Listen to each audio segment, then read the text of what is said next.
Hi friends, welcome to our channel Mindful Convo. So for today the topic will be professional skill marking in SBL exam. So SBL is an ACCA essential exam at professional level, which is known as strategic business leader exam. So this exam is really very important at the professional level, and now as per the new syllabus of this exam, it is very essential to have a very good understanding of the professional skill marking in this exam. So I will be today discussing about all the professional skills, how you can apply them in the exam, because 20 marks are not less. And in this video you will see that I have used a very simple language which will easily help you to attempt the exam and score very good marks.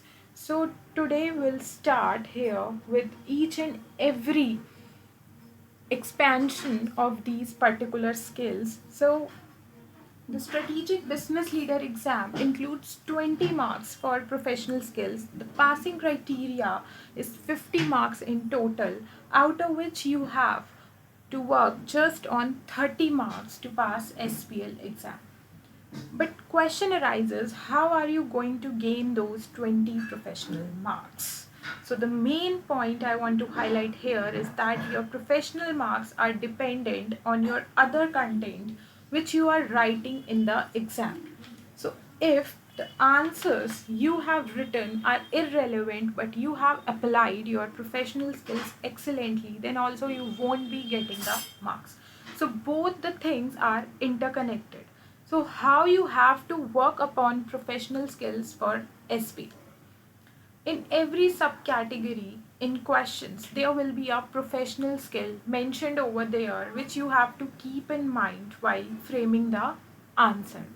So there are five types of professional skills. First is communication, then commercial acumen, then analysis, skepticism, and evaluation. Now you have to apply these skills in your answer.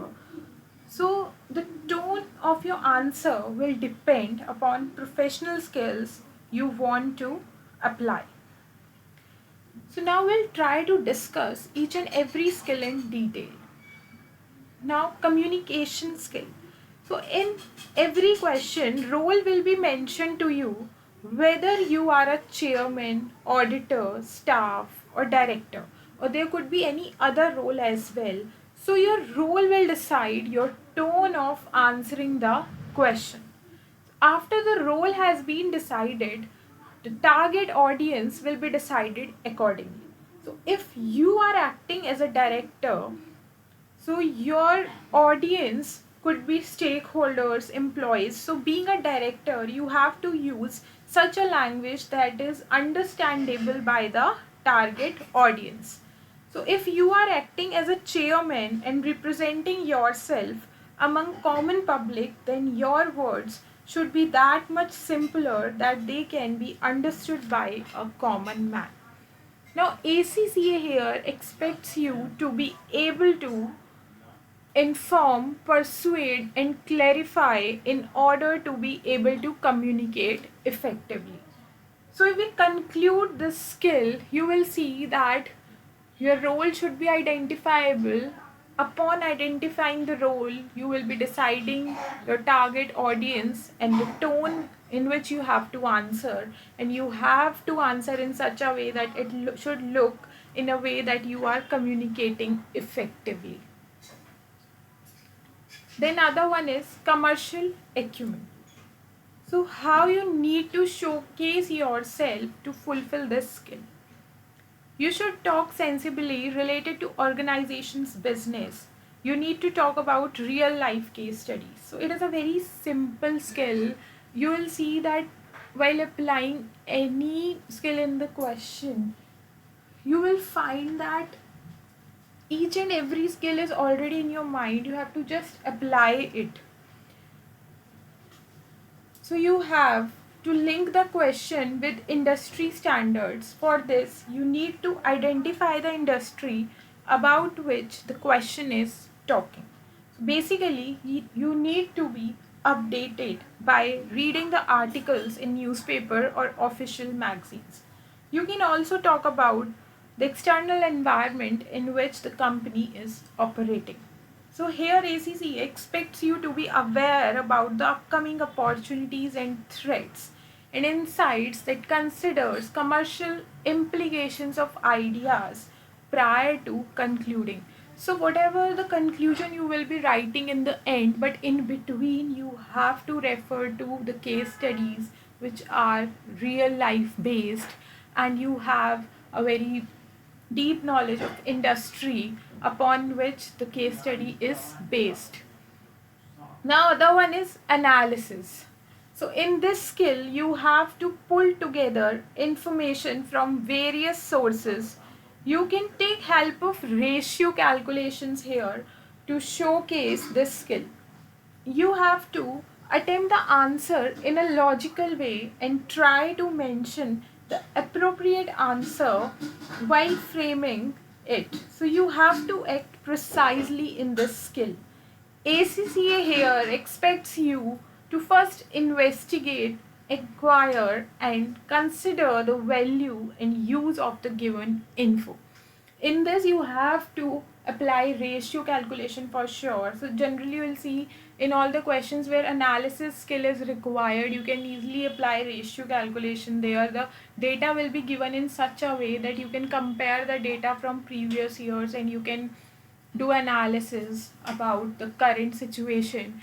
And in this you have to be precise that whether it is good or bad. You can't like wave between two different aspects, and so here you have to stick to one conclusion. After that, other one is skepticism skill. So you have to be proactive while applying this skill. So in this skill you have to answer the questions by being diligent and with open mind while studying the case studies.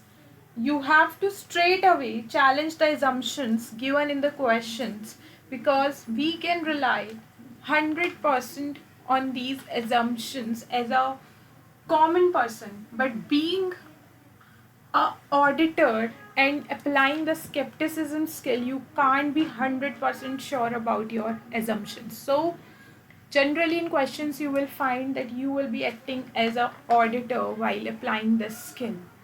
And so you have to be very logical and you can ask for evidences as well to support those assumptions.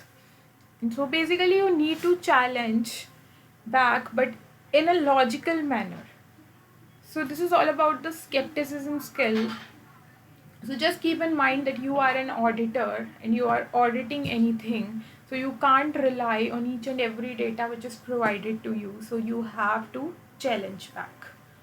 Now last one is evaluation. So in this skill you need to be neutral while framing the answer. So you have given balanced opinions. So you can't give weightage to just one aspect here. So you have to consider both the benefits and drawbacks in the question.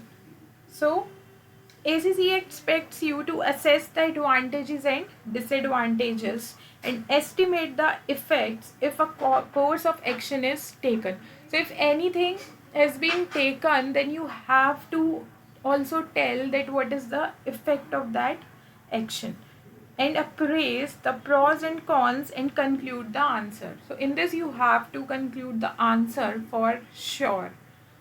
So these was all about the different skills which you will be attempting in the exam. So it is very necessary to go through this video because it is the most important crux in SBL exam, because your content and these skills both are interrelated. If your content is good but your skills are zero, the answer will be very bad and you won't be getting good marks.